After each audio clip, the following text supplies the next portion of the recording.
Critical time to have this debate. The resolution on the floor, the March 2003 war in Iraq, was necessary and just. Our first speaker will be Christopher Hitchens. He will speak.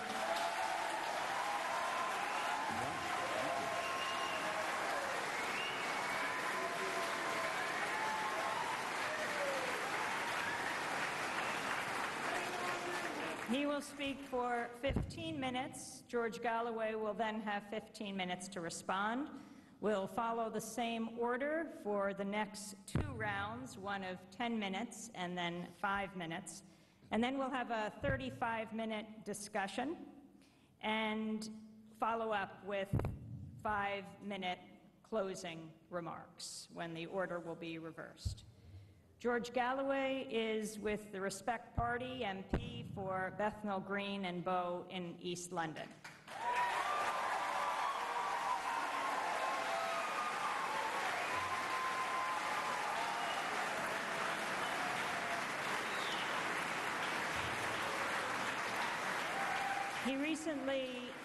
He recently testified before the Senate Permanent Subcommittee on Investigations hearing on May 17th.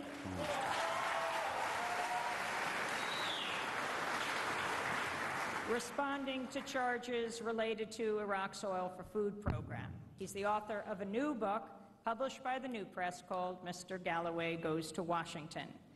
Christopher Hitchens is a widely published polemicist and frequent radio and TV commentator, contributing editor to Vanity Fair, author of A Long Short War, Why Orwell Matters, The Trial of Henry Kissinger, and many other books, including two published by Nation Books, which he'll be signing tonight, Love, Poverty, and War and Blood, Class, and Empire. We'll begin first with the opening statement of Christopher Hitchens. Thank you.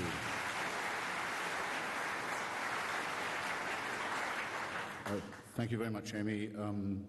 You can take it out of my time, but I would propose that we begin with a moment of silence for the 160 people who were sadistically murdered in Baghdad this morning as they went to their places of work or stayed in their places of abode, and as they hope to register for the upcoming elections. I hope I can get an agreement for a moment of respect for them.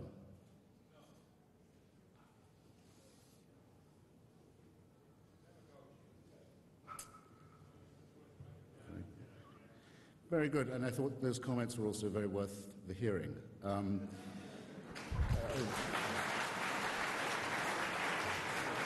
very grateful to the organizers for making this possible. I consider it a great distinction to stand on the podium at Baruch College, named for the great Bernard Baruch, who first in 1946 proposed that weapons of mass destruction be placed under international inspection and control. I'm grateful to the audience also for giving me the chance to revisit my misspent Trotskyist days. Dishing out a leaflet in steaming heat on the street outside made me feel and look, I hope, much younger. And we're also, of course, on this side of the House here to share with Mr. Galloway the ambition that his views and his record be much better known than they are. And most of you, I hope, will have the leaflet that details this, and those of you who don't, and those of you who are watching or joining us from other audiences can go to hitchensweb.com and download the whole lot, and I hope they will, and share it. An impression, I think, ladies and gentlemen, has been allowed to form and perhaps even to coagulate and to congeal that it is only those of us who support the regime change, the revolutionary change in Iraq, who have any explaining to do. I think that that assumption needs to be counted from the very beginning. If you examine the record of the so-called anti-war movement in this country and imagine what would have happened had its counsel been listened to over the last 15 and more years, you would have a world in which the following would be the case. Saddam Hussein would be the owner and occupier of Kuwait. He would have succeeded in the annexation, not merely the invasion, but the abolition of an Arab and Muslim state that was a member of the Arab League and of the United Nations. And with these resources, as we now know, because he lost that war, he was attempting to equip himself with the most terrifying arsenal that it was possible for him to lay his hands on. That's one consequence of anti-war politics. That's what would have happened. In the meanwhile, Slobodan Milosevic would have made Bosnia part of a greater Serbia, and Kosovo would have been ethnically cleansed and also annexed. The Taliban would be still in power in Afghanistan if the anti-war movement had been listened to, and Al-Qaeda would still be their guests. And Saddam Hussein, with his crime family, would still be privately holding ownership over a terrorized people in a state that's been most aptly described as a concentration camp above ground and a mass grave underneath it. Now, if I had that record politically, I would be extremely modest. I wouldn't be demanding explanations from those of us who said it's about time that we stop this continual capitulation to dictatorship, to racism, to aggression and to totalitarian ideology, that we will not allow to be repeated in Iraq, the failures in Rwanda and in Bosnia and in Afghanistan and elsewhere. And we take pride in having taken that position, and we take pride in our Iraqi and Kurdish friends who are conducting this struggle, on our behalves, I should say. What did it mean to accept this responsibility? We knew it was a weighty one, and we knew it was a dangerous one. I've argued, I will argue, that the war was both just and necessary. I think one could separate perhaps the two concepts. Iraq had lost its sovereignty as far as a state can do under international law. There are 4 conditions under which a state may be deemed or said to have sacrificed its sovereignty. These are if it participates in regular aggressions against neighboring states or occupations of their territory, if it violates all the letter and spirit of the terms of the Non-Proliferation Treaty, and in other words, fools around promiscuously with the illegal acquisition of weapons of mass destruction. Third, if it should violate the Genocide Convention, the signatories to which are obliged, without further notice, to act either to prevent or to punish genocide. And fourth, if it plays host to international gangsters, nihilists, terrorists and jihadists. Iraq met all these 4 conditions repeatedly and demonstrated its willingness to repeat them on many occasions. Its sovereignty was at an end. It was under international sanctions. It was a ward of the international community.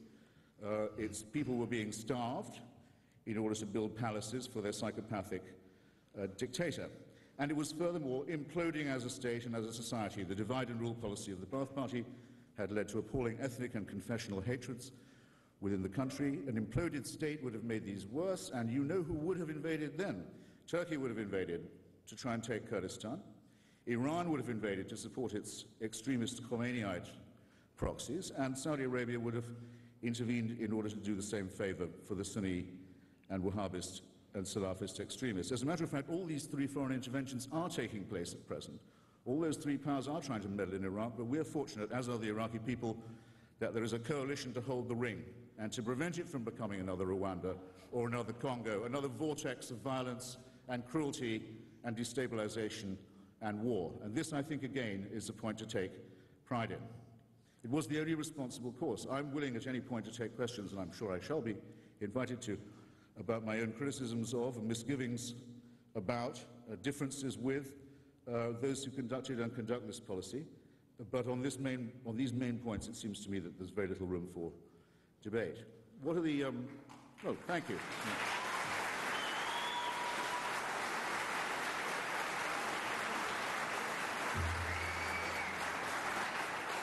Now, we know, and we make no secret of the extraordinary difficulties that have attended this I think, very noble and risky and worthwhile enterprise. All of you will know, all of you will have seen some of the abysmal consequences of this. But you have, I think, the responsibility of imagining what the alternative would be. I am simply going to say what I think the positive reasons are. The positive consequences are. And I hope someone will be showing me the time, Amy, just so I don't trespass on my own argument or the patience of the comrades. Who's going to be showing me the time? You, okay. Will you let me know when I've got 3 minutes, say? Positive results, ladies and gentlemen, brothers and sisters. A man who planned and ordered and supervised and took delight in genocide and torture and aggression and the occupation of 2 neighboring states and the massacres of their people, is in jail now and will follow Slobodan Milosevic and Augusto Pinochet into the dock quite soon. I know there are some people here who don't take delight in this, but I will say that I do, that it's a long overdue justice. A long overdue act of justice and mercy. A constitution, a federal democratic constitution, is being debated now as we speak with the printing of 5 million copies of a provisional document, debated on 6 television channels, 6, and perhaps as many as 100 newspapers, in a country where 3 years ago it was death, not just for you but for your family, to possess a satellite dish or to attempt to distribute a leaflet. Death for you and your family, and not a quick one either. Does anyone not agree that this is a night and day difference? I invite them to say if they don't. The largest stateless minority in the Middle East, the people of Kurdistan, in other words, who have suffered many years of oppression and exile and occupation in Syria, in Iraq, in Iran, and in Lebanon and in Turkey, have begun to scramble, so to say, to their feet to assume something like their full height as a people. Even before the intervention, they were producing an autonomy, a democracy, a self-determination of their own in the provinces of northern Iraq, which, when I saw them last, were a landscape of desolation and depravity. You could still smell the poison gas, you could still smell the mass graves, the ruined cities, the burned hillsides, the women who had chemical burns that still burn after years. Out of this, the Kurds have begun to build and help other Iraqis build when they could have been chauvinistic. They could have been xenophobic. They could have said, enough with Iraq. We're through with it. We're leaving. Instead, accepted their internationalist responsibilities. President Talabani, it seems to me, is a president of whom any country in the region could be proud, and not just by the sort of comparisons one could make. This is an extraordinary, unarguable, unambiguous gain. The disarmament of Libya, the capitulation of Colonel Gaddafi, his abandonment of his covert arsenal of weapons of mass destruction, and the walking back of the evidence that he gave us, because we all have it now, thank you, sir, in Oak Ridge, Tennessee, which I think is the right place for it, on analysis was able to disclose to us that the provenance of much of this illegal weaponry was the AQ Khan network in Pakistan, a kind of Walmart for WMD, nukes are us, with a line stretching all the way from North Korea to the Iraqi envoys who, in March 2003, as the coalition was preparing to intervene, were negotiating in Damascus with the envoys of Kim Jong-il to buy North Korean missiles off the shelf. And people say Iraq and WMD can't be mentioned in the same breath. Now, not everything about this can be attributed to the intervention, but it's noticeable, I think, that Colonel Gaddafi did not, when he wanted to capitulate, go to Mr. Kofi Annan, for example, or that great statesman, Mr. Jacques Chirac, a man so corrupt, as said of Mr. D'Alembert, I think, in Sentimental Education, so corrupt he would willingly have paid for the pleasure of selling himself. Nor to Gerhard Schroeder, the rump figure of what was once a proud German social democracy. No, he came to Mr. Blair and to Mr. Bush and says, I'm out of this game now, and you can analyze everything I've got. That's not nothing, ladies and gentlemen, and it's a step towards disarmament and non-proliferation into the bargain. And then the spread, no less important, of the democratic impulse within the region. Not only is this being spread by the vector of the Kurdish people and their revolution, because as you will be readily able to find if you haven't read of it already, there have been demonstrations in Kamishli, the Kurdish main city in northern Syria, among the oppressed Kurds who suffer under the ossified theocracy of Iran, and of course in Turkey as well, to pick up the message that yes, liberation is at hand. These demonstrations broke out on the day that President Talabani was sworn in as president of Iraq. There's an unmistakable connection between them. We who have been friends of the Kurds are very proud of their achievement, and we intend to stand by them no matter what.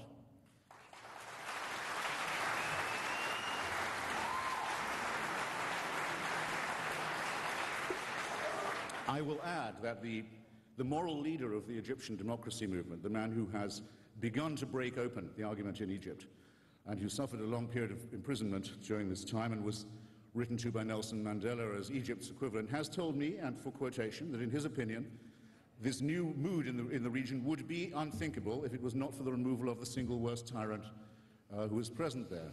That's not nothing, as in point of testimony. That's from deep within the bowels of the Egyptian prison system, the man who is the moral hero of the democracy movement.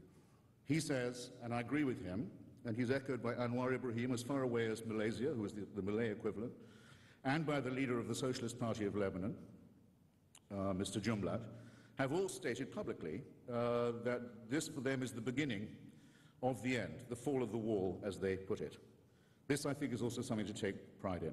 Now, I could have said this in front of any audience and against any antagonist, but in my last 2 minutes, I will have to say that I believe it is a disgrace that a member of the British House of Commons should go before the United States Senate subcommittee and not testify, but decline to testify, and to insult all those who try to ask him questions with the most vile and cheap gutter snipe abuse. I think that's a disgrace.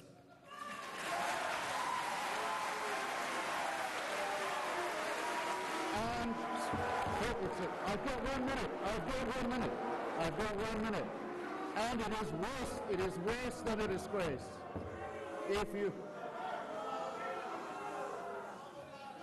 That's not coming out of my time. If you knew how you looked and sounded, comrades, when you do that,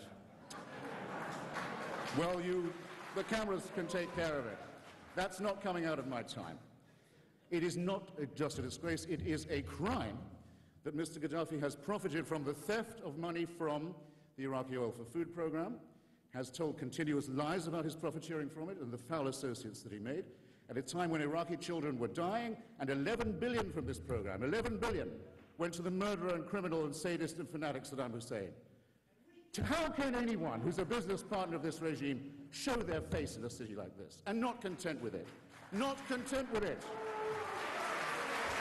Not content with it. He turns up in Damascus. The man's search for a tyrannical fatherland never ends. The Soviet Union's let him down. Albania's gone. The Red Army's out of Afghanistan and Czechoslovakia. The hunt persists. Saddam has been overthrown, and his criminal connections with him have been exposed. But on to the next. On the 30th of July, in Damascus in Syria, appearing, I've given it all to you in a piece of paper, in front of Mr. Assad, whose death squads are cutting down the leaders of democracy in Lebanon, as this is going on, to tell the Syrian people they're fortunate to have such a leader. The slobbering Dauphin, who they got because he's the son of the slobbering tyrant who came before him. How anyone with a tincture of socialist principle can act or speak in this way is beyond me, and I hope, ladies and gentlemen, far beyond you and far beneath your contempt. Thank you.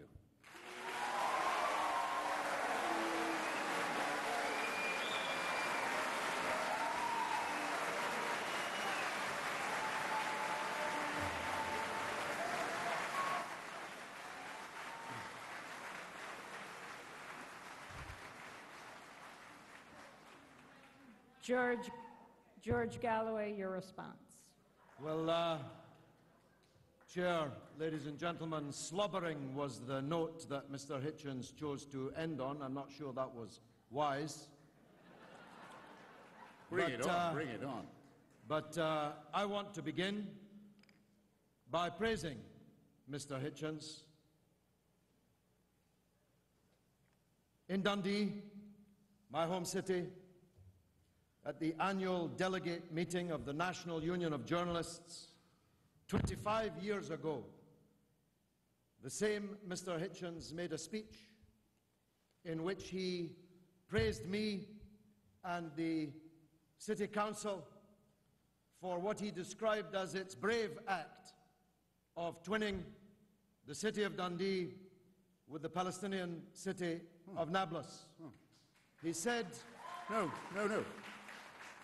Must have been someone else. He said that it was, I didn't interrupt you, so okay. Perhaps you'll not slobber over my remarks. Someone else.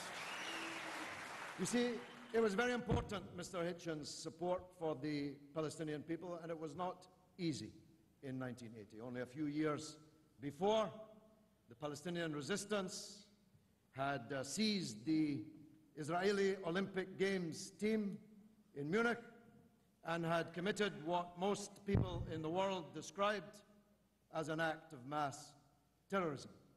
Mr. Hitchens' courageous stand with groups like the Popular Front for the Liberation of Palestine, the hijackers of many an aircraft, the carrying out of many a military operation, was very significant because it was very rare.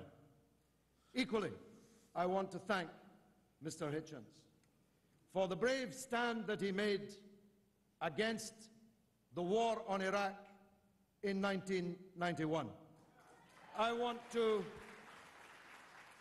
say, and I've never had the chance to thank him for this, one of the magic moments of that great era was Christopher Hitchens on television with the gun nut Charlton Heston. When Heston was fulminating, desperate to get in there, desperate to attack, Hitchens told him to keep his wig on, and then he asked him, magically, to name 4 countries with a border with the country he was so keen to invade. And Heston, of course, could name none. That was important because it was very difficult to oppose the war against Iraq in 1991. After all, it was ruled by somebody called Saddam Hussein. It was governed by the Ba'ath Party, who continued to govern it thereafter. It was only 3 years since those chemical weapons that Mr. Hitchens could still smell when he was last there had been launched against the Kurdish people whom he will never leave alone. Only 3 years before Halabja had taken place. And of course, perhaps most significantly of all, it was difficult to oppose that attack on Iraq in 1991 because Iraq had invaded and abolished, to quote him a few minutes ago, a member state of the Arab League of the United Nations, a Muslim Arab country. Notwithstanding all of these things, Mr. Hitchens bravely, fanatically, you may say, stood against the idea of President George Bush invading Iraq in 1991. What you have witnessed since is something unique in natural history. The first ever metamorphosis from a butterfly back into a slug. Not bad. And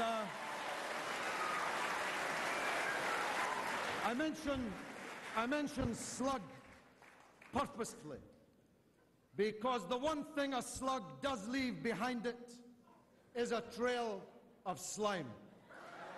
Now, I was brought up by my father on the principle never to wrestle with a chimney sweep, because whatever you do, you can't come out clean. But you, Mr. Hitchens, are no chimney sweep. That's not coal dust in which you are covered. You are covered in the stuff you like to smear on to others. Not just me, with your Goebbelian leaflets full of selective quotation, half-truth, mistruth, and downright untruth, and the comments you made in your last 2 minutes of this speech. But people much more gentle than me, people like Cindy Sheehan, whom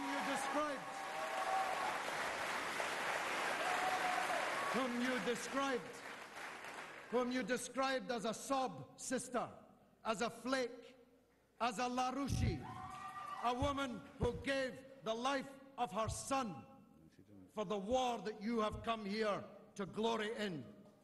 People like Mr. Hitchens are ready to fight to the last drop of other people's blood, and it's utterly contemptible, utterly and completely contemptible. Now,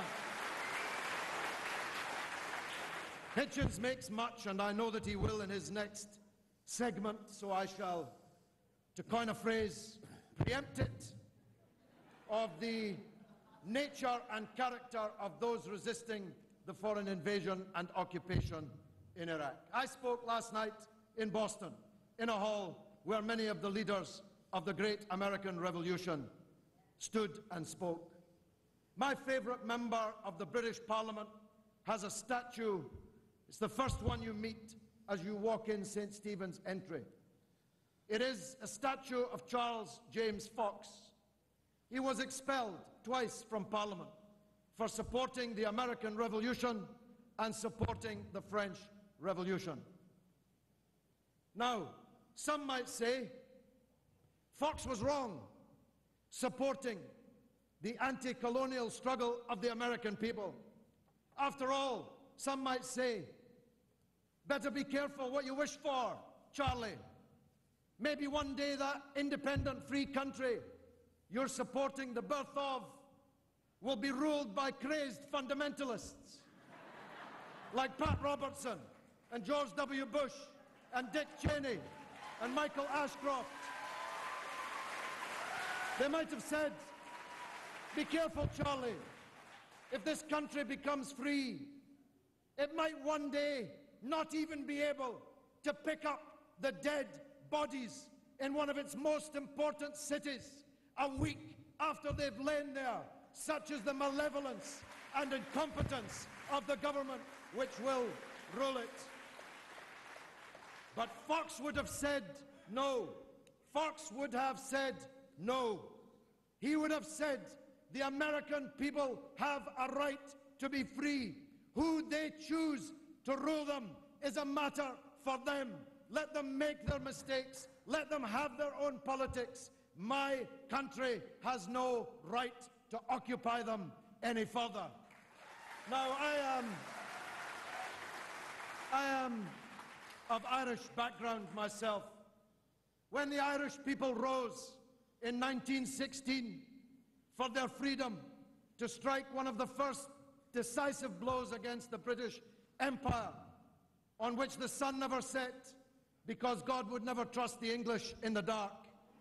When the Irish people rose, the Hitchens of those days in Bloomsbury, in the salons, denounced the Irish rebels as priest-ridden, bog-trotting, Celtic, Gaelic obscurantists to whom they would never issue from Bloomsbury a certificate of approval. But the only certificate of approval that mattered was the one issued by the Irish people, not the liberals in London who refused to endorse it. My point is this. For us in the United States and the United Kingdom, there is only one big question. Mr. Bush actually framed it for us. Are you with the foreign occupation of Iraq, or are you with the right of the Iraqi people to be free and to resist the foreign armies who have violently invaded them? And that's why that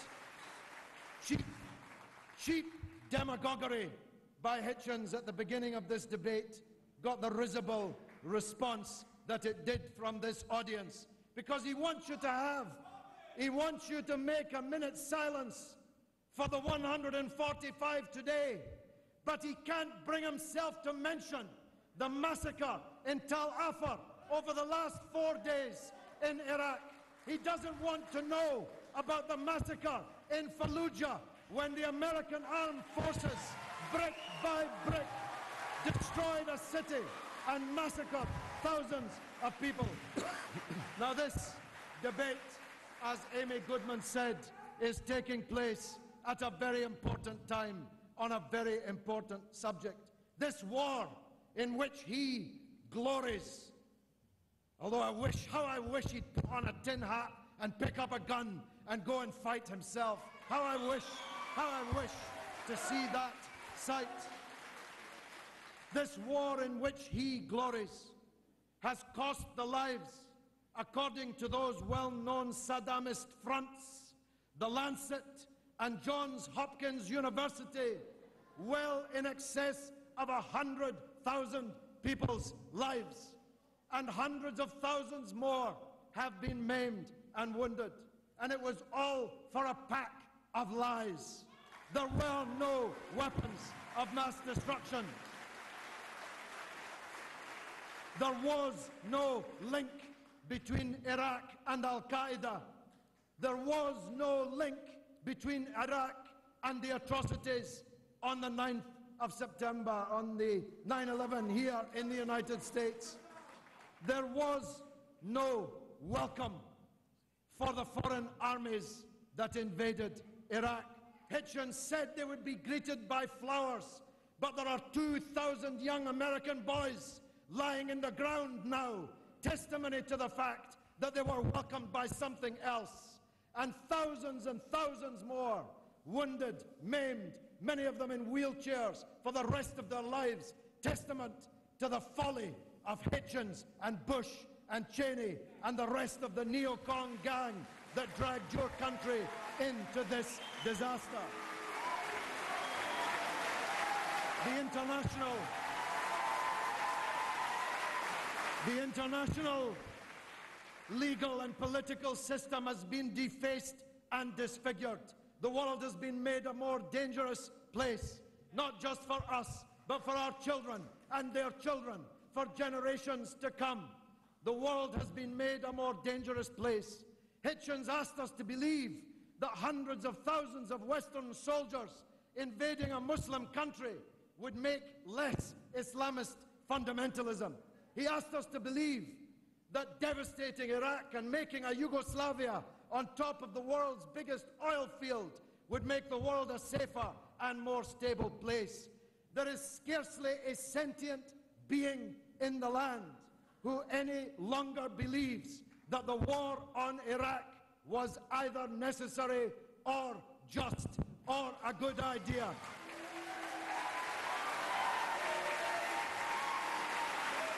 Now,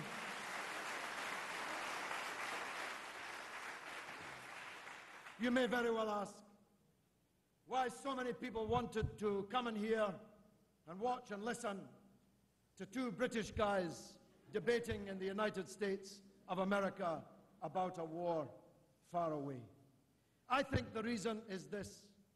Our two countries are the biggest rogue states in the world today. And it is therefore vitally important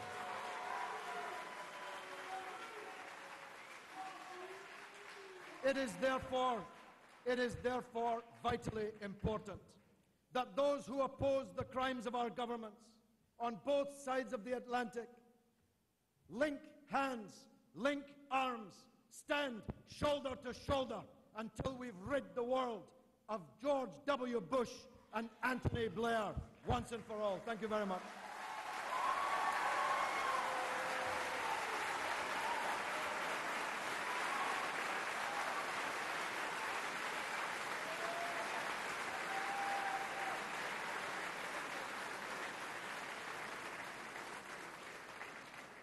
Christopher Hitchens, 10 minutes.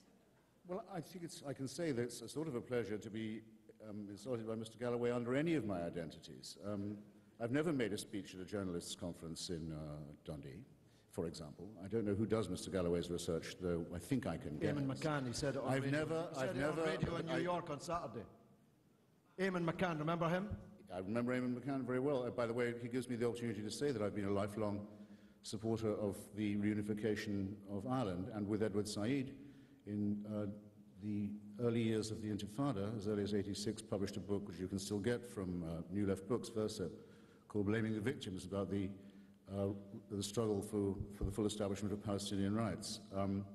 And yes, it's true that I was an opponent of the last Gulf War. I don't know why anyone thought that to make such a point was a point against me. I dare say I might not have been invited here in this Battle of the Titans if it wasn't tolerably well known that I think I was probably mistaken on that occasion. If you can assimilate a point as simple as that, ladies and gentlemen, which I dare say you can, for I shan't insult you, then I think you'll have to notice something about what Mr. Galloway just said and the rhetorical, I won't say trick, I would say squalid maneuver that underlies it. To hear him speak, you would think, would you not, that he was a pacifist, that he defines himself as anti-war.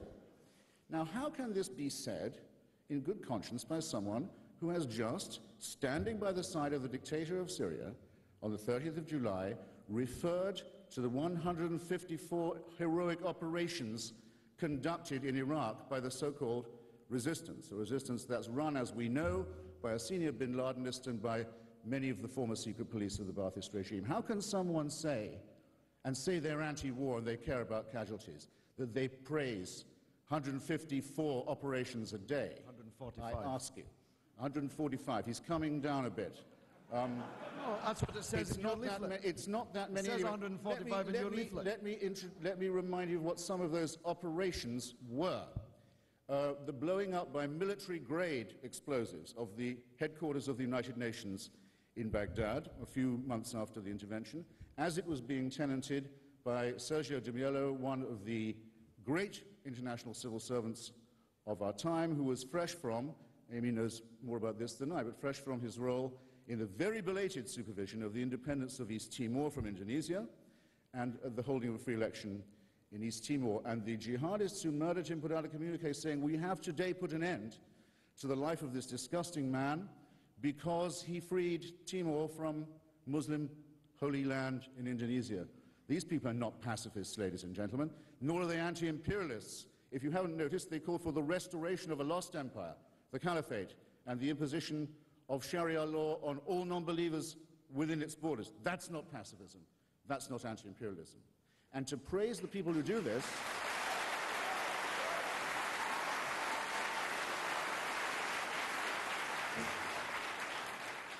to sully the name of Charles James Fox, ladies and gentlemen, with such a squalid enterprise of brigandage and conquest is truly revolting.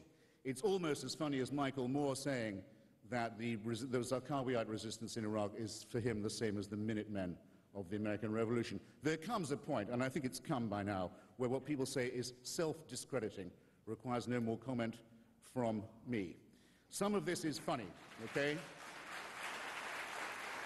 Some of it simply shows that the people on the other side of this House are not serious. The cheap laugh and the easy joke will do for them.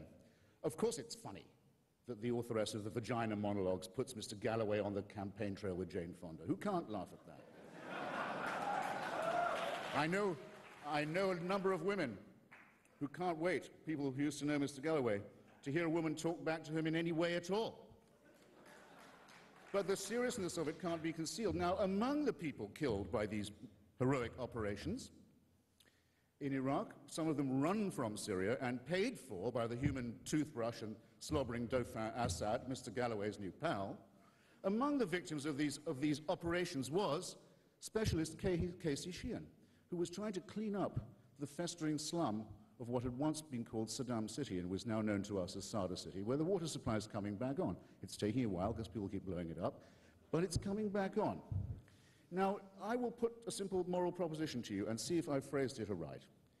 Is it not rather revolting to appear in Damascus by the side of Assad and to praise the people who killed Casey Sheehan, and then to come to America and appeal to the emotions of his mother?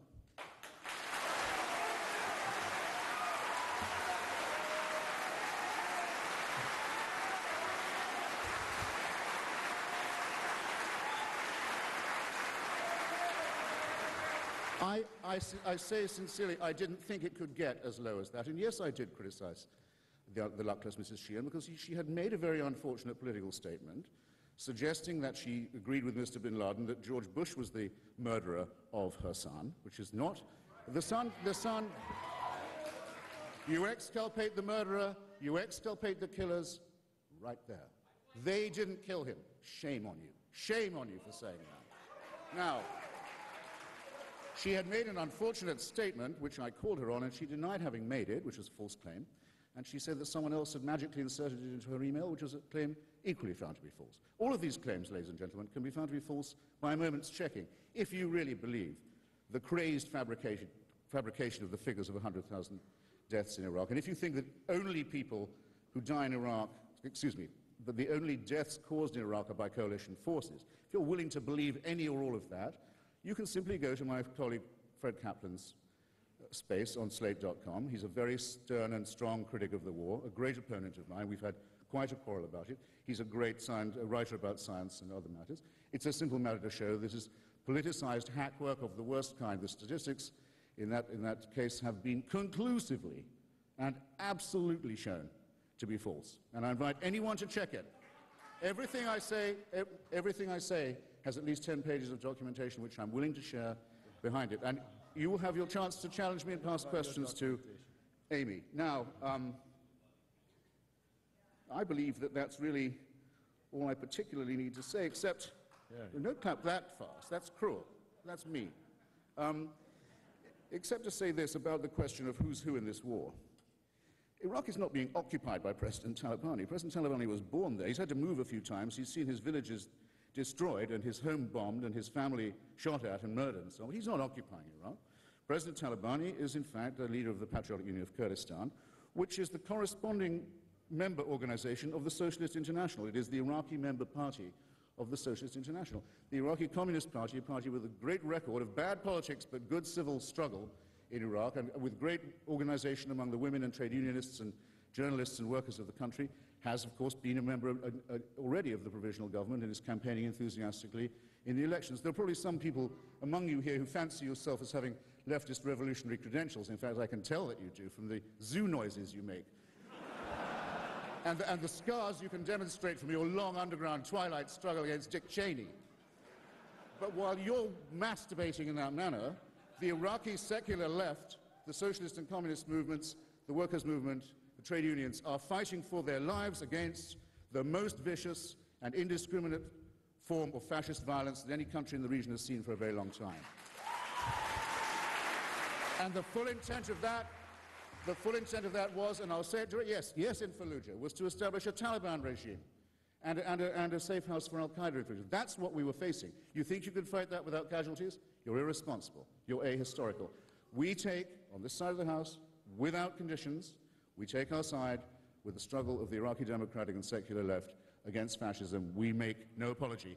Those who have betrayed their own party, Mr. Galloway had to be expelled from the great labor movement of which I'm myself still a member, because of advocating the shooting, publicly advocating jihad against British troops, now turns on the Iraqi left and wishes them well, wishes and argues and hopes for their defeat by an onslaught which would make Afghanistan seem like a civilized country. What two positions can one take about this? I invite you to consider, ladies and gentlemen, and consider carefully, and thank you.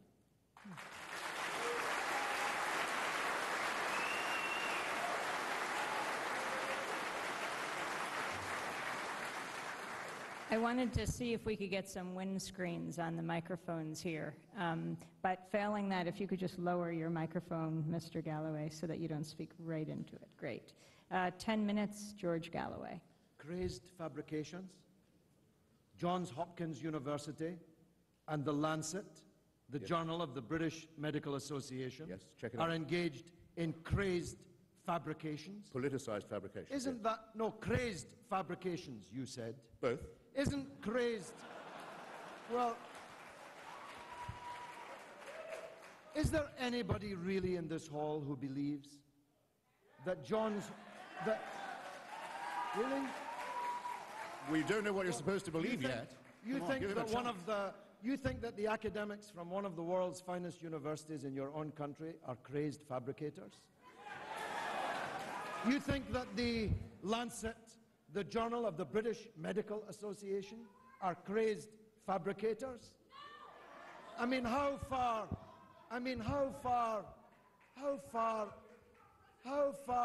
has this neocon rot seeped into your souls? How far? Get it. Now, I'm going to have to deal with this hypocrite Hitchens. He talks about the death of soldiers in an occupation army at the hands of those resisting them.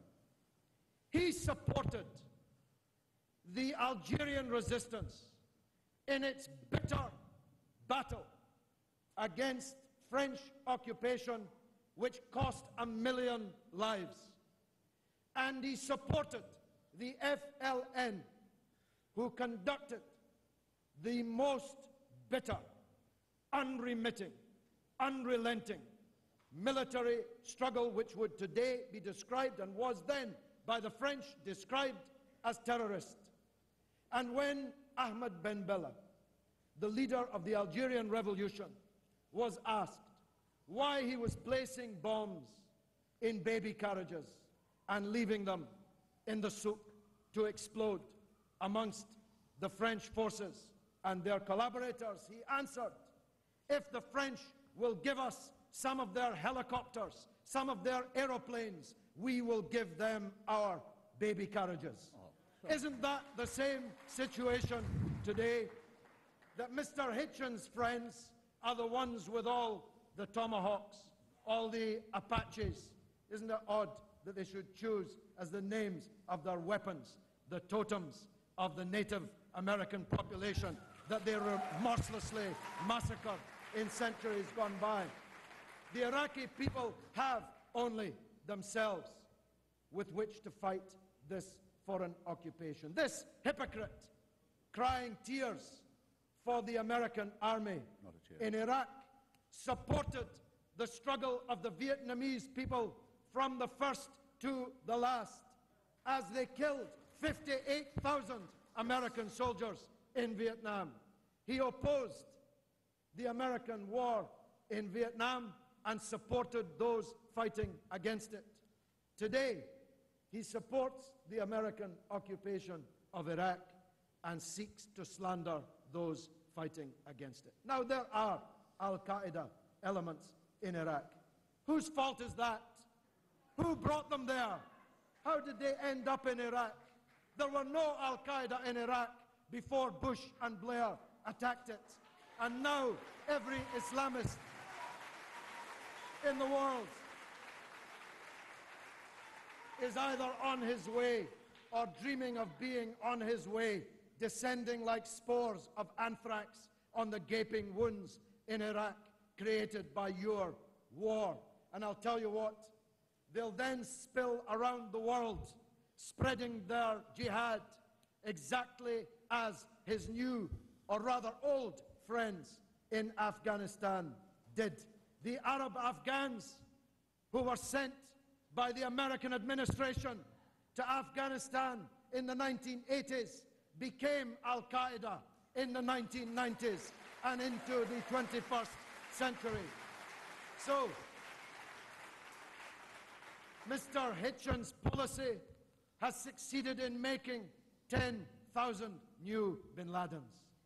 He and his friends Sorry about that. have deepened. I didn't mean to do it. Have deepened the swamp Really didn't mean of to do hatred out of which these Islamist fundamentalists are climbing.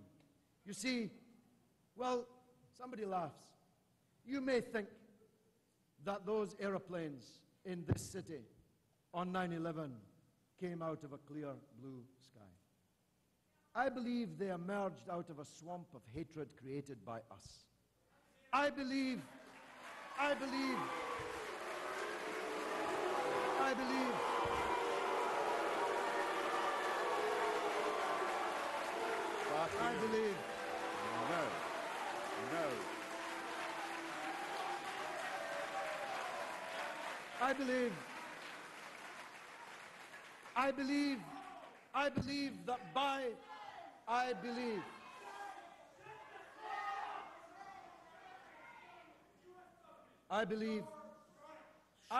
Please, please, please. I believe Be quiet. that by their unending, bottomless, and total support for General Sharon's crimes against the Palestinian people, the United States, I don't think your new friends are quite as keen on the Palestinians as you once were, Christopher. I believe that by propping up the puppet presidents and the corrupt kings who rule the Muslim world almost without exception from one end to the other, Western policy has created this swamp of hatred against us. And it won't matter.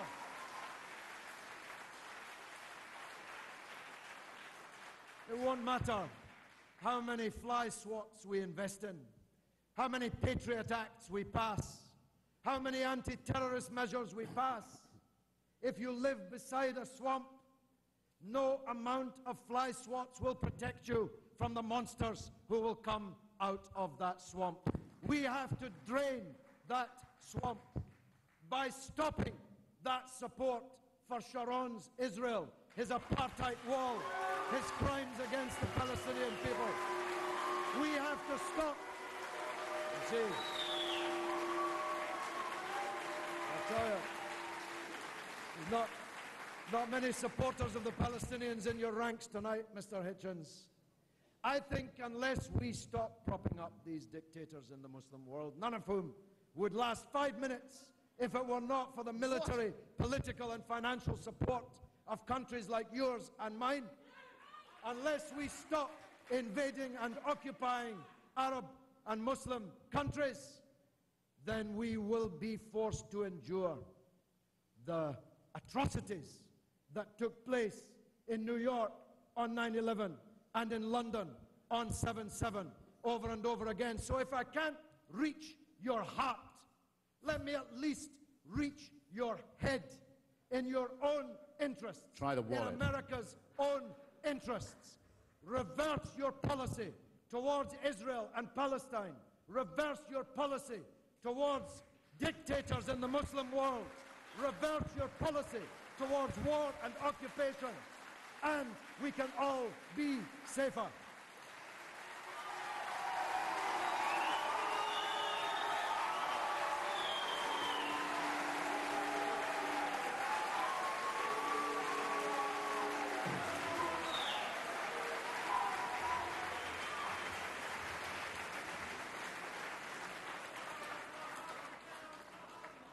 Christopher Hitchens, 5 minutes. Oh, I had no idea. That was the appeal to the cerebellum, that last bit, was it? Well, okay, you'll forgive me for pausing. I was waiting for the next shoe to drop. Now, I'm beginning to find myself a little overwhelmed by Mr. Galloway's compliments. I don't know where he keeps coming up with them from. It's true he did once say of me that I was the greatest living English man of letters and polemicist, and I was grateful. I could have wished it wasn't published in a newspaper nostalgic for the rule of Brezhnev, but you take your compliments where you can, and I might add that if anything ignited the hatred and violence that has so come to preoccupy us in the Muslim world, I think the invasion by the Soviet Union of the entire territory of Afghanistan, its virtual annexation as a country, and the certifiable and provable massacre of many tens of thousands of Afghans, as well as the insult to their religion, is probably a better candidate than the holding of a free election in Iraq as a provocation. But you see, there will always be bloody fools who think, yes, of course, now you look at the situation in Gaza, it makes perfect sense to commandeer a plane load of civilians and smash it into a building full of civilians. Why hadn't I thought of that before? I think you may have noticed, Mr. Galloway, that you picked the wrong city to say that in.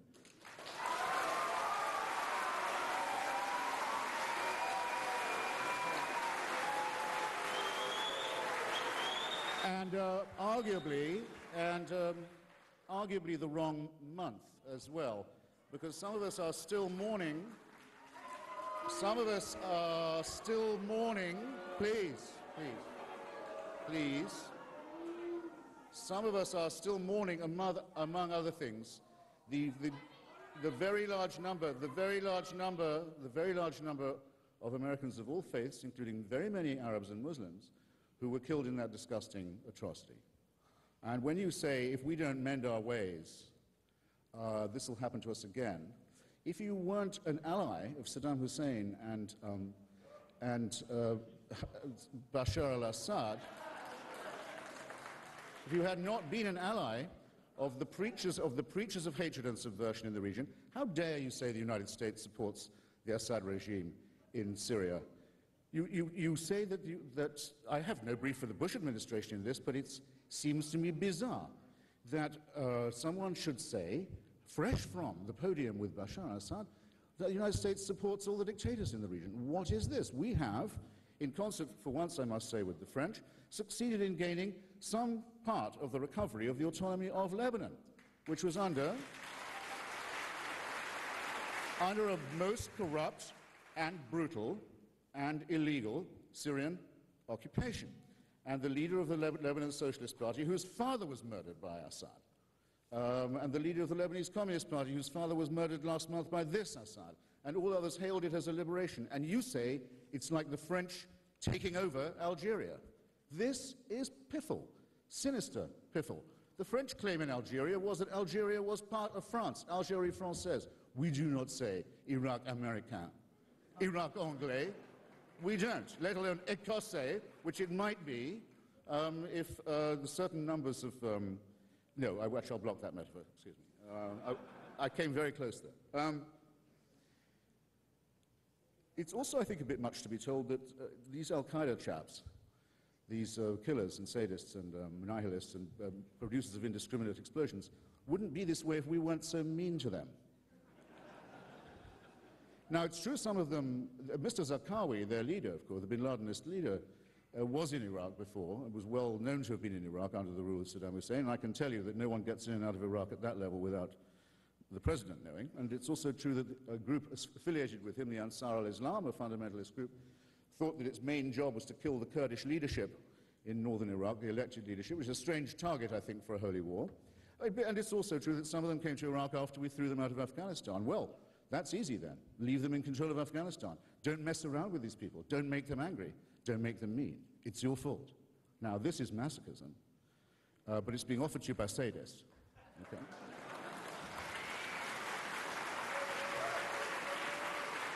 And someone who hasn't answered my question, my challenge. I said in round terms when I opened that this is not just a matter of which of us can be the rudest, because I already conceded that to Mr. Galloway, or which of us can be the most cerebral, because he's already conceded that to me.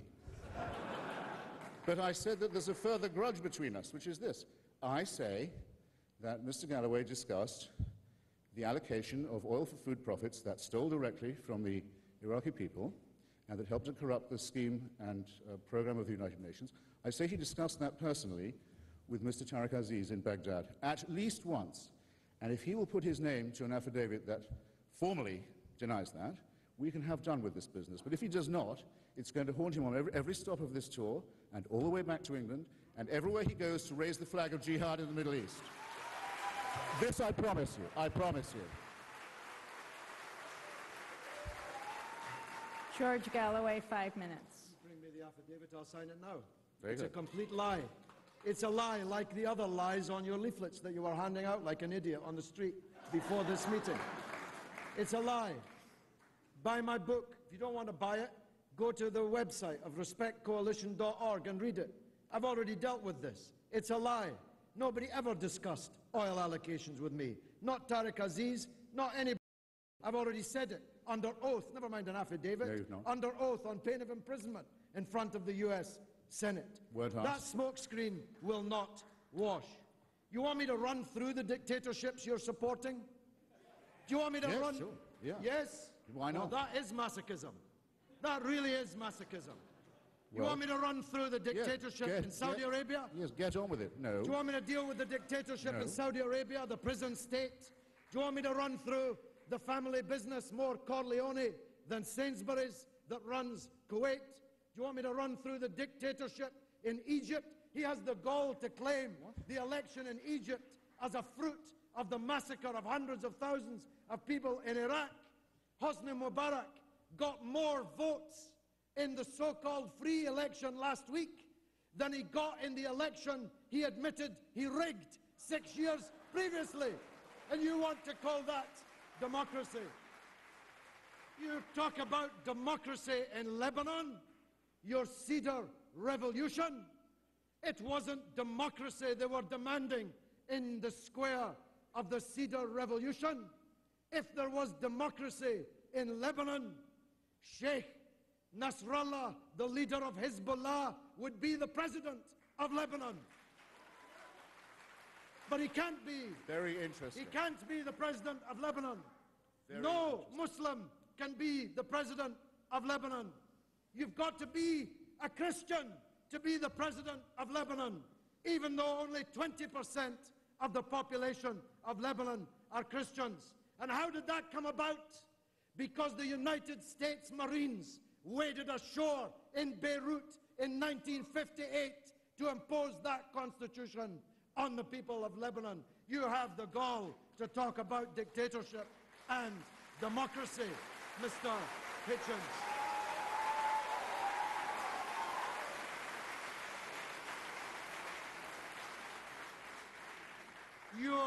You have the gall to talk about corruption in the Middle East.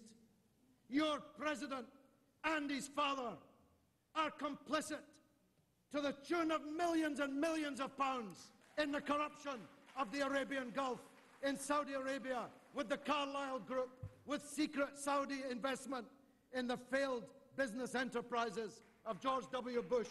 And you, a former Trotskyist, wrote in the newspapers that you were backing the re-election of George W. Bush, Dick Cheney, Donald Rumsfeld, and the rest of this gang. You should be ashamed of yourself, but you're not. But I'm not. But you're not. But I'm not.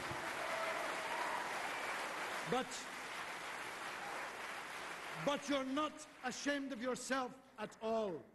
It's true, I praised you. You were a butterfly. You're now a slug.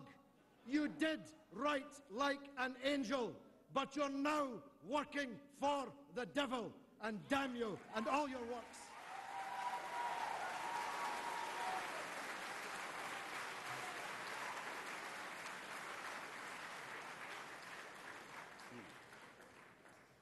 Well, that concludes the first part of this debate. Now it'll be a little more freewheeling. I ask you not to speak over each other, but you can go back and forth more. I'd like you each to think of a question you'd like to ask the other. But I'd like to start by asking Christopher Hitchens. You began today by talking about the evils of Saddam Hussein. That, though, was not the main argument of President Bush in invading Iraq. It was weapons of mass destruction and links to al-Qaeda.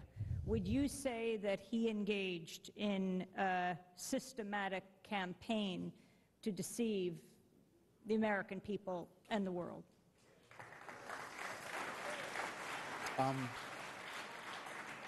Your first point, you see, it used to be said, oh, well, Bush only, in the first Gulf War, Bush Sr., he only cared about the removal of Saddam Hussein from Kuwait. He didn't care about the Iraqi people or the Kurds. He only pretended to. And the UN resolutions only allowed him to do Kuwait, and fair enough. But so whatever you do, you're going to be accused of not giving out your full agenda. So I don't feel myself particularly wrung by that point. In his address to the United Nations, in fact, the first address on the subject, the President did mention a full menu, as you might say, of indictment against Iraq, which included, or I should say, rather the Ba'athist dictatorship, which included its record of genocide, its proven record of deception about weapons of mass destruction, its links with terrorism, and its violation of all the UN resolutions governing these things. I have written that I think both Mr. Blair and Mr. Bush insulted not just their own electorates, but everyone in the world, by preferring to, shall we say, frighten people, preferring to frighten them than to educate or enlighten them. And I've written that repeatedly, and I believe it very much. I think a good cause has been gravely disfigured by that, by those political deformities. But if you will allow me to say so, Amy, just as I am not personally responsible for creating 100,000 al-Qaeda fighters, nor am I here as someone who can answer questions on behalf of the Bush administration, rather to the contrary. It's a single-issue question with me. I think that the President was right to do what the previous President and Vice President, Mr. Clinton and Mr. Gore, had only promised to do, and what the United States Senate had only voted to do, which was to move Iraq into the post-Saddam Hussein era. All that was decided and repeatedly promised by the preceding administration and by the US Senate when George Bush was still a provincial governor of Texas. So I don't think this is a subject that can be changed just by saying Dick Cheney and knowing that there are enough morons who will always boo when you say that. But you see, I've become a touch alarmed in the last moments or so. I'm not certain that the plain meaning of words as uttered by me is being understood by the audience, because if they understood me to say that I favored the royal family of Saudi Arabia at any point, I apologize. I'm sure I didn't say that. And I don't think anything I said could be construed to mean it. When I said I supported Syed ad-Din Ibrahim, the moral leader of the Egyptian opposition who was in Mubarak's jail, I don't believe I gave an endorsement of Mr. Mubarak. But Mr. Galloway appears to think that anything will do here, and beneath each gutter, there's another gutter gurgling away underneath. But I would rather debate this question on its, so to say, merits and demerits.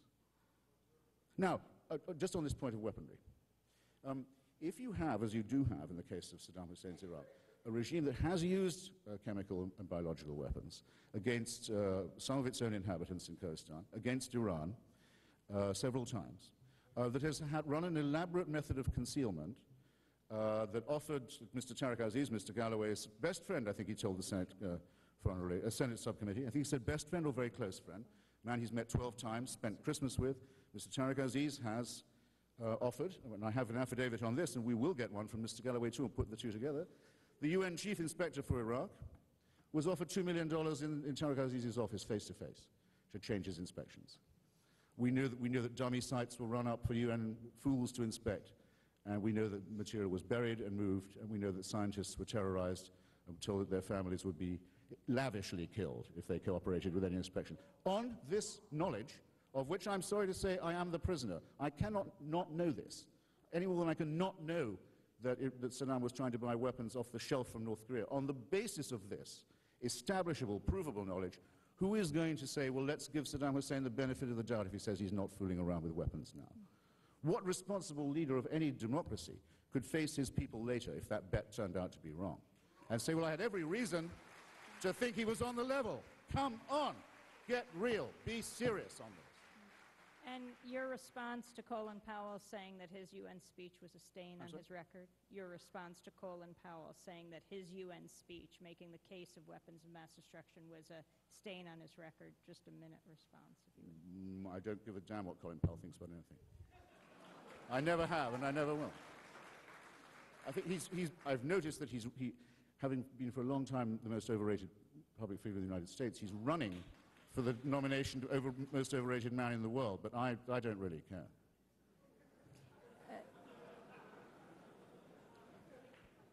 And you can't make me. George Galloway, Saddam Hussein currently sits in jail. Do you think he has committed any crimes, and if so, what? Saddam Hussein committed real and serious crimes against the people of Iraq. Most of them in the 1980s, when he was the closest friend of the United States and Great Britain.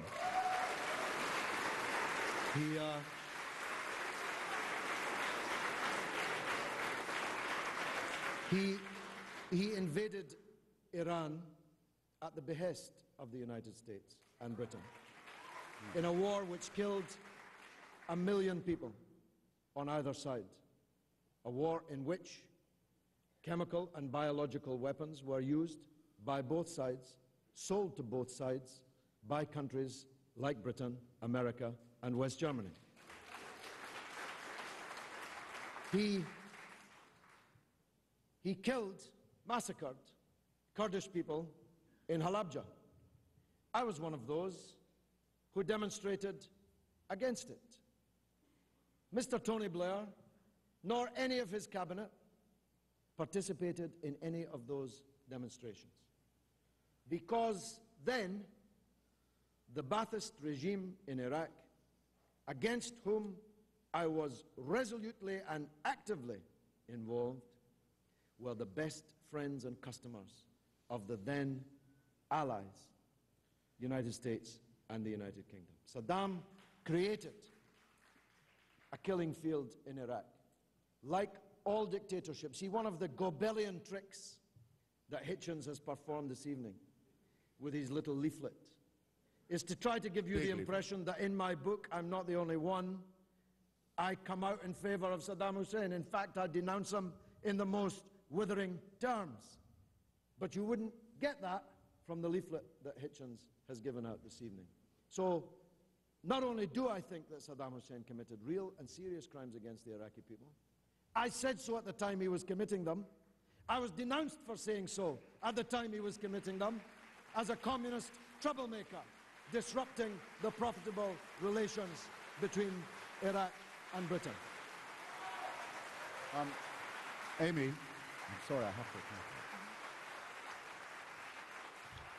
I know we're supposed to take it in order, but I think you would think less of me, ladies and gentlemen, if I had no reply to that. Well, I'll reply to you then. See what, by all means, let's see how this goes.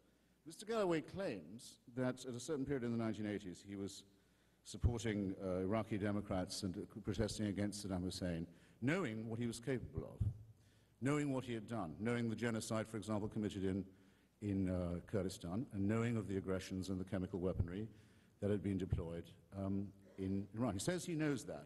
I've had the opportunity to check with the woman, Anne Clwyd, just very distinguished member of the Labour left in the British Parliament, who was the chairman of the relevant organisation, the Campaign for the Restoration of Democratic Rights in Iraq. She says she has no memory of Mr. Galloway's participation, but let's say that we take his word for it. It means that when he went, having said that he thought that Kuwait was part of the Iraqi motherland, to greet Saddam Hussein in 1994 in Iraq and to salute him for his courage and his indefatigability. You're lying again. Your nose is growing. He went and to take his side again, it meant that he went on his own evidence. He went in full knowledge of the fact that he was dealing with a murderer and a monster and a dictator. So the pit of exculpation that you attempt to dig, Mr. Galloway, has just swallowed you up, and the record will show it. Yeah. But George Galloway. You see, but you opposed the war in 1991 in the full knowledge of what had happened at Halabja just 3 years before. You're the one who went on television denouncing President Bush for his plan to invade and destroy the regime of Saddam Hussein. You are the one who did it. I saw you with my own eyes. Yes, I was there too. I saw your lips moving. I was there too. I saw the words tumble out. Yeah. Keep your wig on, you told Heston. Name 4 countries around the country of Iraq that you're so keen to attack. You were in completely full knowledge, even better knowledge, because it was even fresher, in 1991, the nature of the Saddam regime. But you were against the invasion of Iraq in 1991, presumably because you calculated that a tin-pot dictatorship in one country in the Arab world was one thing. Unleashing the right of big superpowers to invade and occupy other people's countries without legal authority, without judicial permission of the authorities, political and legal, in the world, was an even bigger danger. Even bigger danger. I was a small fry in 1991. Nobody in America was watching me on television as I was watching you on television in America and cheering you for your foresightedness, for your wisdom, for your subtlety in knowing that sometimes in life you have to choose between bad and badder. Sometimes in life you have to choose between evil and more evil. That's what you did in 1991. The only difference between us is that on the road somewhere, Damascus, I would say, yeah. I don't know where. Be careful. I don't know what it was, whether it was Vanity Fair or whether it was the lucrative contracts that you've landed since, but somehow you decided in 2003, maybe it was the whiskey, somehow you decided in 2003 to take a line that was the complete opposite of the line you used to take. Now you want us to gloss over that point. No, not at You all. say, well, yes, you did. You said, I can't understand It's why my so own much time was devoted to this point. Were you lying then in 91, or are you lying now? Please. Were you wrong in 91, or are you wrong now? If you were wrong in 91, how should we believe you're right now in 2005? If you're capable of such drastic, dramatic, erratic swings from being in favor of a devastating war, to being against a devastating war, to being in favor of the liberation struggle in Algeria and Vietnam and Ireland, but against the liberation struggle now in Palestine and Iraq. If you're The liberation capable struggle. of such The dramatic, liberation struggle. almost, if I can use the word that you used earlier, crazed shifts of opinion, how can anybody take you seriously? Well, Anyway, do I get a question, Amy? again, Christopher Hitchens. Again, I worry about the plain meaning of words. I believe I said earlier that I held a different view at the time and have since changed it. My articles and statements against the war and my reports from Iraq and its neighbors at the time are all available in a book published by Verso. It's called, this one is called For the Sake of Argument. And I haven't repudiated them. It's that I no longer hold to them. I was unpersuaded in the following manner. I was unpersuaded I in the don't have following the manner. education to work that one out. I was unpersuaded in the following manner. I ended the war. I ended the war in northern Iraq, where I saw what the real consequences of Saddam Hussein's rule had been. I knew something about it, there's no question, but I wasn't prepared to be told by so many people that in their view, the American intervention had saved their lives and the lives of their families. And I hadn't got a clever anti-war argument to make to that point, and I began a process of re-examination of which I can't really say, or be expected to say, that I'm ashamed. You're right, I had some fun at the expense of Charlton Heston. I mean, I can remember it too. When I asked him what the neighboring countries were, he said Bahrain, which is, of course, an island. And it was all good sport, and I'm not ashamed of any of that either, but there comes a point when you've got to be a little more serious. Now, the fact is, there was no invasion by George Bush of Iraq, nor was there any UN mandate to do so. I'm talking about 1991. It wasn't an invasion of Iraq. It was an expulsion of Iraq from Kuwait by a coalition which included even Syria. Now, if Mr. Assad can change his mind on this, and I can, and many other people too, I suppose we have to congratulate you on being absolutely 100% consistent in your support for unmentionable thugs and criminals.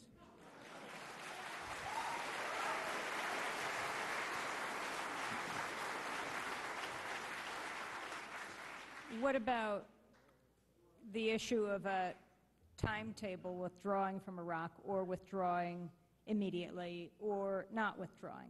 Let me first put the question to George Galloway. What do you think needs to happen today? Well, Mr. Hitchens says that you have no intention of an Iraq Americana. Well, if it looks like a duck, walks like a duck, and quacks like a duck, the chances are it probably is a duck. And down on the ground in Iraq, it doesn't look much like the United States is planning to leave of their own volition. After all, they're building massive and what they hope to be permanent military bases to station their forces there. They have engineered a puppet regime which they intend to allow to be a kind of lipstick on the ugly face of their occupation, which will allow their corporate friends. Do I really need to mention them? Do I need to name them? Do I really need to? I mean, they've probably got supporters in the hall. Might as well. Christopher's new best friends, Bechtel and Halliburton, and all these robber barons, these vulture capitalists who are cutting Iraq like a shawarma, stealing the American people's money, stealing the Iraqi people's money. You think they're planning on going home anytime soon of their own volition? Think Halliburton intends to leave? Do you think their plans to force the privatization of all of Iraq's industries and services are because they intend to allow Iraq to be free? Do you think they're forcing of Iraqi farmers to buy patented seeds so that they'll be forever in debt to the agribusiness companies of the United States is because they intend to allow Iraq to be free. They intend, if they can, to have an Iraq Americana. But the Iraqis have decided otherwise. And that's what you can't stand. That's what you can't stand. You see, you slander the Iraqi resistance as being foreign fighters. I have to laugh at this term, foreign fighters. Yeah? Which part of Iraq is General Myers from? Which part of Iraq are the British and American generals from? The most foreign fighters in Iraq are wearing British and American uniforms in Iraq. No. But the idea that the Iraqi resistance are foreigners or Islamist fundamentalists is denied now even by the testimony of the United States generals themselves. Hitchens is clinging to an argument which has even been abandoned by the United States generals themselves. Only 6%, according to the United States government, of prisoners taken from amongst the Iraqi resistance have been foreigners, if Arabs from neighboring Arab countries can be called foreigners by a government in the United States of America.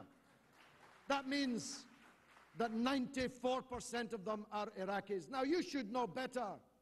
You see, we were told in Vietnam that if only the Red Chinese and the Soviet Union would stop meddling in Vietnam, there would be no Vietnamese resistance. They couldn't bear to concede that the Vietnamese people were prepared to fight them with their teeth, if necessary, to rid their country of foreign domination. They've told us in every single anti-colonial struggle that it was foreign interference. It was the Reds, or it's the Islamists from outside. If only we could extirpate them. Kerpow, the man in a turban with a beard in the Tora Bora, or his lieutenant, the Zarqawi, who it turns out actually fell out with bin Laden a very long time ago, according to the excellent rebuttal of Mr. Hitchens' 10 points by Professor Juan Cole of Michigan University, available on the internet to anyone who wants to read. A man even more cerebral than Christopher Hitchens. This slander of the Iraqi resistance is self-deluding. You're fooling yourselves if you believe it. Because if you believe it, you must believe that if only you could seal the borders a bit more, if only you could get rid of the foreign fighters, then everything would be rosy, everything would be hunky-dory. This is a level of self-delusion which borders, frankly, on the racist.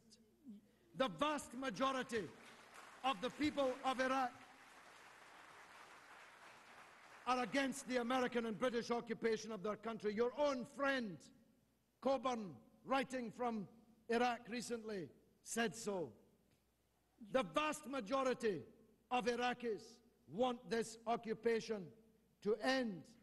George. And the vast majority of those fighting to bring it to an end are Iraqis. Get used to it. Get over it. Understand it, or you're fooling yourselves. Yeah. Wow.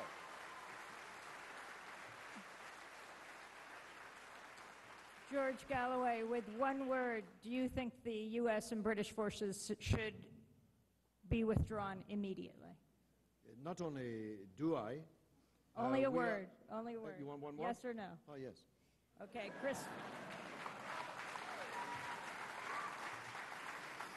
Christopher Hitchens, when do you think the U.S. troops should leave Iraq? I think I can be as precise, though perhaps not as terse as Mr. Galloway on this point.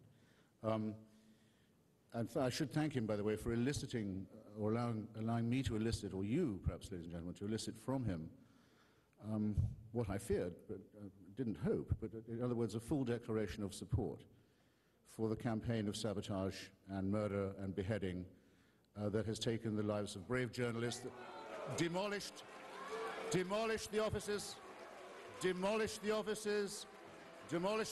of the United Nations, Are there no depths to which you will not sink? Demolished the offices of the United Nations and the Are Red there Cross any in depths to Baghdad. which you will not sink? Shot down senior clerics outside their places of worship, and continues as a campaign of mayhem to this day. Are there no depths to which you will not sink? You've fallen out of the gutter into the sewer. You might all care to remember. You've fallen out of the gutter into the sewer. You might all care to remember that you are being televised, ladies and gentlemen. I trust your mothers are not watching. You're shouting at me down, so I can answer the question. You're unclear on the concept. I will proceed if I'm allowed to, but I'm just reminding you, you're on telly, okay? Just hope your friends and relatives aren't watching. Now, a campaign of mayhem and sabotage that was most obviously directed, and here's where I want to move to my point, in February last, against the only attempt that Iraq has ever seen to hold a national election to provide a parliament, a constitution, and an elected government. Now, what are the odds, do you think, that those who are blowing up the offices of the UN and who recently shot down a senior Sunni cleric in Baghdad because he too wants an end to the occupation, but he asked his congregation to vote in the upcoming elections, what are the odds that these people represent the secret silent majority in Iraq, as, say, the FLN did in Algeria? Well, let's just do some relatively simple arithmetic.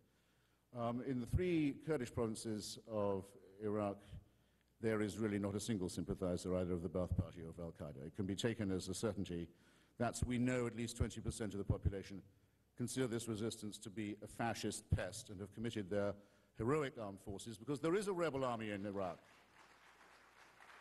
There is a people's army, there is a guerrilla force in Iraq. It's called the Peshmerga. It's the People's Liberation Army of Kurdistan. And it fights on our side. And we at last, because Mr. Galloway is right that our policy in the past has been heinous, we at last fight on their side too. Excellent. Now, very well, moving right along. It is admitted, I don't think it's even denied by the egregious figure of Professor Cole, who's never set foot in the region, though claims to speak Farsi and various other languages. I don't believe it's denied even by him, and he changes his mind on these things about once a week, that Ayatollah Sistani, Grand Ayatollah Sistani, is considered by the majority of the Iraqi Shia to be, let's say, at least their spiritual leader. If it had been up to Grand Ayatollah Sistani, and if you like, if it had been up to my advice too, Mr. Paul Bremer would have had to call elections much earlier than he did, and so he should have done, and make a transfer of sovereignty much sooner than he did, and so he should have done. But we have no reason to doubt that the forces that favor this transition to a federal democratic system in Iraq, where no one group rules by violence or terror or by dictatorship, where there is federal and local autonomy, and where disputes are not settled by violence, is favored by the latent majority of the Iraqi people. Because if it's not so, it's very easy for them to participate in the vote. And what they do instead is they try and sabotage it. I think that's a very eloquent campaign that's being run by Mr. Galloway's heroic resistance now, to stop these elections from happening, to speak to the people, the terrified people who've been through 3.5 decades of war and fascism and terror, and never give them a moment to breathe, never give them a moment's freedom from fear and intimidation. Shame on the people. Shame on the people who call this a liberation movement.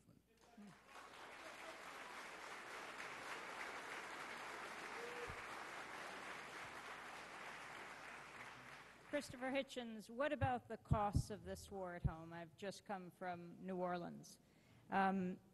Across the political spectrum, you're hearing more and more dissent and criticism of what's happening in Iraq because of what didn't happen in New Orleans, the lack of National Guard in Mississippi and Louisiana, the weapons, rather the vehicles that were needed that weren't there. So 2 questions on that. What about the cost here at home with the Hurricane Katrina and the lack of response? And if We see clearly, because the reporters are unembedded here, the troops weren't in New Orleans and they really presented the pictures. If we see clearly the way the U.S. responded here in terms of rebuilding or not, what makes you think the U.S. is any better in Iraq? Well, I would caution people from adopting a zero-sum mentality in this respect. I had the opportunity to speak with a close associate of Lieutenant General Steve Blum some time ago, who said that he had, before the situation became as dire as it did, had been able to call up the Secretary of Defense and say, I have 200,000 troops, you can have any time. But the question is, where's the order going to come from? The President can't, as you know, Amy, cannot order American troops into action in a State of the Union. He has to be asked by the governor for this to happen. And the governor has to admit, well, I'm sorry, it's in the Constitution. It is in the Constitution. Unless you want into Iraq. Unless you want to invoke the Insurrection Act, which hasn't been, I think, invoked until, since the Civil War. So the fact of the matter is there were more than enough soldiers. They just weren't given the orders in time. And that's a matter for you. But as soon as they made their appearance, didn't everything start to look a lot better? Aren't you proud of General Honoré? Are you not proud that a man born into segregation and discrimination is leading really hard, professional, tough, generous, brave men and women in uniform for the recovery of New Orleans, and all the time has a son in Fallujah and seems to think he can manage both? I think it's hugely to the credit of the United States Armed Forces that they would consider it ignoble to abandon their commitments in Sada City and in Halabja and elsewhere. Ignoble and parochial and provincial. Now, Mr. Galloway came a little near the knuckle a moment ago and decided to overlook it. He said what I said was bordering on racist. I really feel I'm entitled to ask him to withdraw that imputation. I think that's an opprobrious thing to say, but I will have to add that for people to start pumping out propaganda before the bodies had even been uncovered in New Orleans, saying, and to make points, demagogic often, saying they wouldn't be dead if they weren't black, about people who haven't been identified yet, whose parents don't know where they are, and to say this wouldn't have happened if we weren't wasting money on Arabs, that is an appeal to the most base provincial, isolationist, and chauvinist mentality.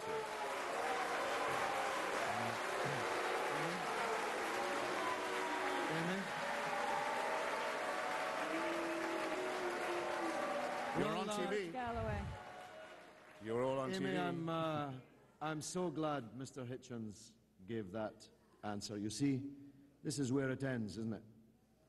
You start off being the liberal mouthpiece of one of the most reactionary governments this country has ever seen on the subject of war. You say you've got your own liberal reasons for doing so, and you end up an apologist and a mouthpiece for those miserable, malevolent incompetents who couldn't even pick up the bodies of their own citizens in New Orleans in the aftermath of a hurricane. That's where it ends. Hitchens, that's where it ends. You end up a mouthpiece and an apologist for the Bush family, whose matriarch. You want to talk about racism?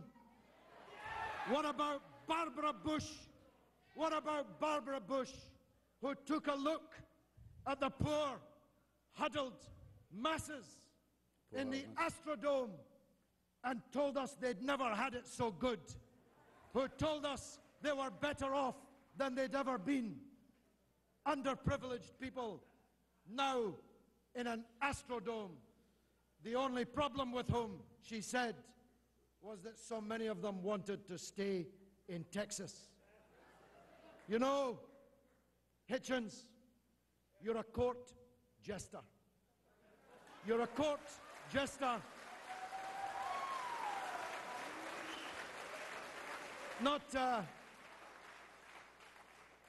not at Camelot, like other ridiculous former liberals before you, but at the court of the Bourbon Bushes, Barbara Bush, the Marie Antoinette of modern-day American politics.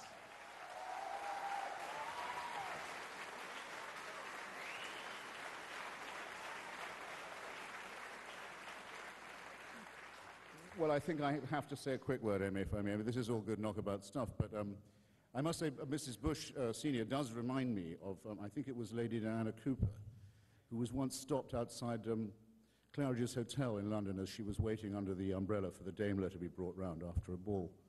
Ragged man approached her and said, "Ma'am," he said, "I haven't eaten for 3 days." She said, "Well, you're very foolish then. You must try. If necessary, you must force yourself, if necessary." It's called a tumbril remark in some circles.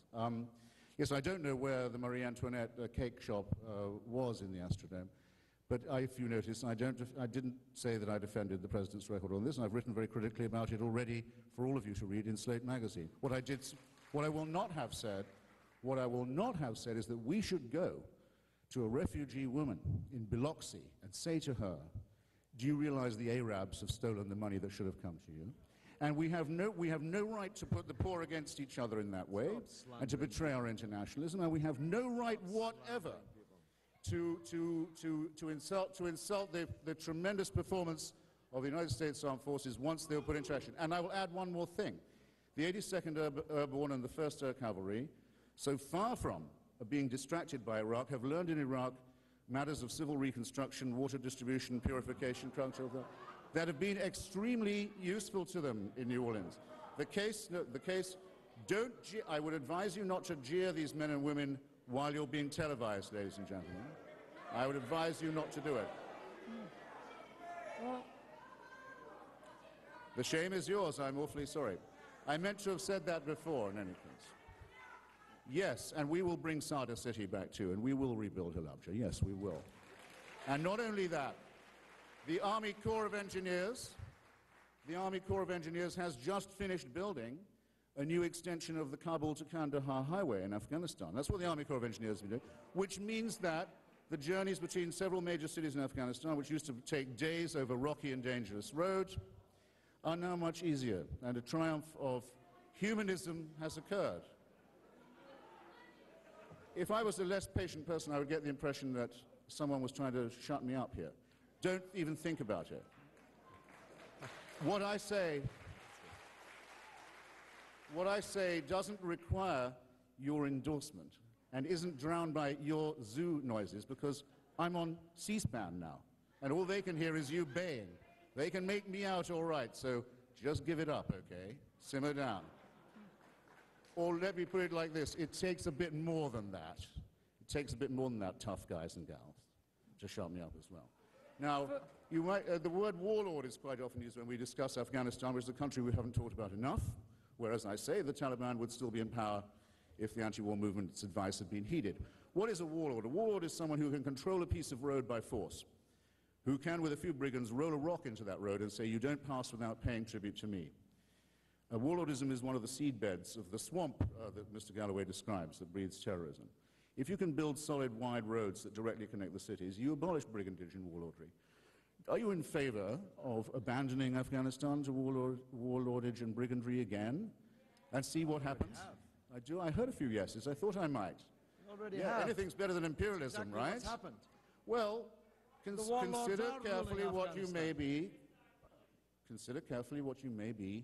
demanding. I think it is a most excellent use of our Army Corps of Engineers to help liberate Afghanistan and its neighbors from that kind of tyranny. I also think, perhaps it would be ignoble to add this, it is not without a dimension that involves our own self-interest, because we do indeed know the swamp from which the enemy first came, and this is what it means to drain it.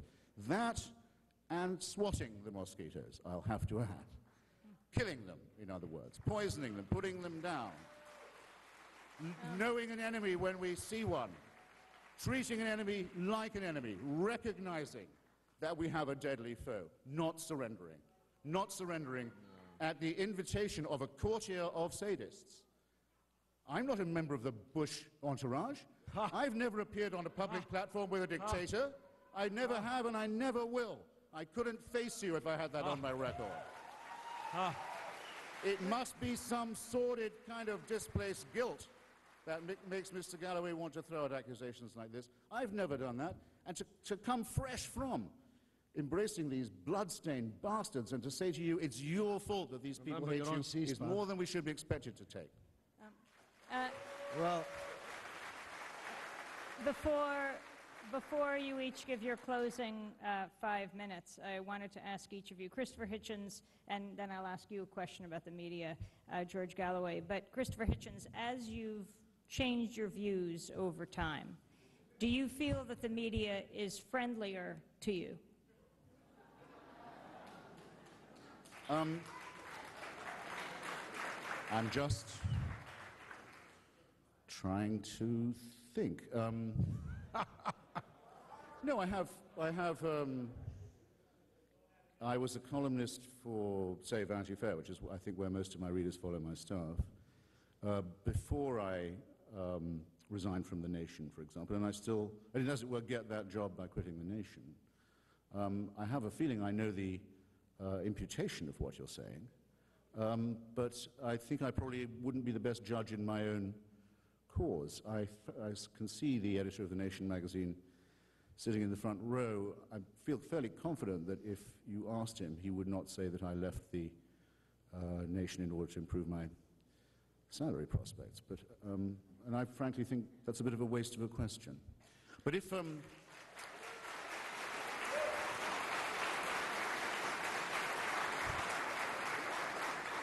Plainly, if the impression I give is of someone who is as mercenary and actually bad at handling money as that, it's an impression I wouldn't be able to correct by denying it.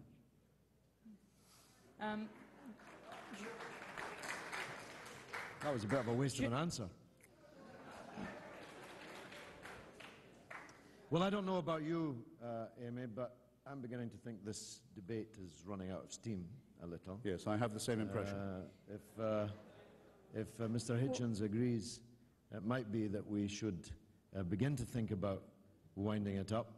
Without further ado, I see some of the audience are leaving. The hour is late, and I think we've generated about as much light as we're going to, and as much heat as we ought to. Well, because Mr. Hitchens is right. I'm certainly no pacifist, and neither is he. And we probably oughtn't to get any more belligerent towards each other than we have been. Don't worry about that already. Well, why don't you give each of you? If I still have the mic, I would just like to say that this issue of whether the Iraq war was necessary and just or not is one which is already being adjudicated upon by the people who are watching C-SPAN, by the people who read these proceedings this evening, in their opinion polls, in their comments of all kinds. There are very, very few friends left of the argument that Mr. Hitchens has put. Of course, on the far shores of the crazed right-wing neocon circles in the United States, he's a new hero. But amongst the mainstream majority and amongst those with whom Mr. Hitchens used to travel, this subject is already adjudged. You see, the Elysian fields that he seeks to conjure up in his depiction of Iraq today simply don't bear any resemblance to the situation we all see on our television screens and read about in our newspapers every day. The situation's not getting better in Iraq. It's getting worse. Religious fundamentalism, to which he is so opposed, has been put in power in Iraq by the invasion of Bush and Blair. The Grand Ayatollah Ali al-Sistani, of whom Mr. Hitchens, now it's very bizarre, a Trotskyist friend of the Grand Ayatollah Ali al-Sistani, that he speaks so approvingly of now, is the ruling power in Iraq, and believe me, he is an Islamic fundamentalist. Believe me, he wants to ensure that the people who live under his purview follow every dot and comma of the Islamic fundamentalist agenda. And I warn you to be careful of what you wish for. Because if either the United States or its friend Israel attacks Iran in the next period over the issue of nuclear power, Iran will answer in Iraq. And they will answer, above all, in the south of Iraq, where the Grand Ayatollah Ali al-Sistani is top dog, thanks to your friends Bush and Blair. Extremism has not been dampened down by this war. It has been fantastically enhanced. The number of people who hate us in the world has not been reduced, but has been greatly enlarged. The confidence of people in their own governments and their own political systems in the belligerent countries has not been enhanced. It has been substantially undermined. The ability of the international legal and political system to operate as a means of resolving disputes has not been enhanced by this affair, but has been fatally undermined by it. This is a disaster, this war on Iraq. When the French statesman Talleyrand was told by an aide of the murder of a political opponent, the aide said, "It's a terrible crime, sir." And Talleyrand answered, "It's worse than a crime, it's a blunder." This attack on Iraq and its subsequent occupation is a crime, yes, but it's worse than a crime. It's a blunder. It's a blunder that's made us all more insecure. It's a blunder which has destabilized the world, multiplied our enemies. It has few friends left, and you will regard yourselves as having been privileged in years to come that you were able to witness the ridiculous spectacle of this popinjay who continues to support it.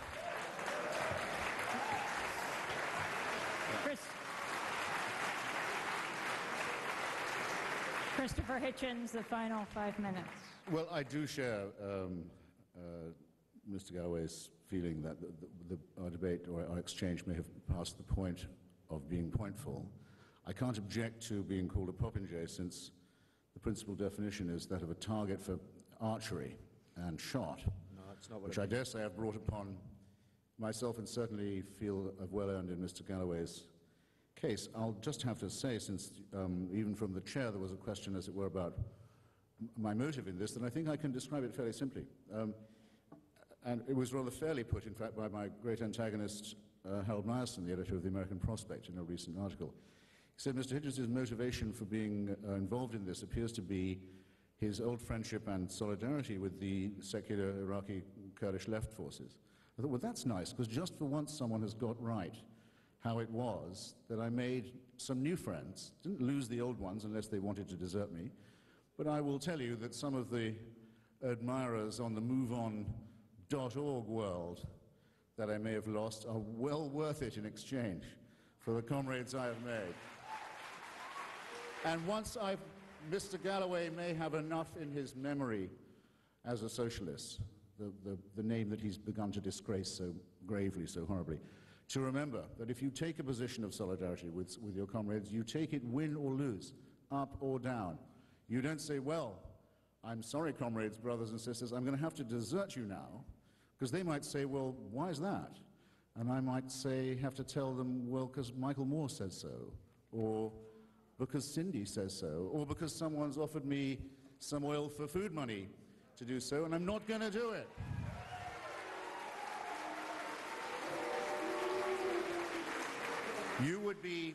You would have more to be proud of, ladies and gentlemen, if you could, after tonight, point to something that you had done to help build up the new Iraq. Point to something that you were doing to help the Iraqi women's organizations, who indeed do have to combat fundamentalism. Point to something you had done to help unearth the mass graves. and console the relatives of those who are found in them. Point to something you had yourselves contributed to the emancipation of Kurdistan. You could, or something perhaps to help the new Iraqi press and media acquire some more modern equipment on which to conduct this debate. Why don't you think of the possible nobility of that alternative? Because to offer your solidarity instead to the 154 operations that are sabotaging 45. this new process is to be, I think, hopelessly covered in shame, and something that you'll look back on with real regret. So it's not too late. There are many, many, many outlets for your compassion, your energy, your internationalism. Many Iraqis are crying out for your help. Do not appear to be deaf on a point as important as this. And with that, that's the end of my pro bono bit. From now on, if you want to talk to me, you need a receipt, and I'll be sitting selling books, because this is, after all, America. Thank you so much for coming.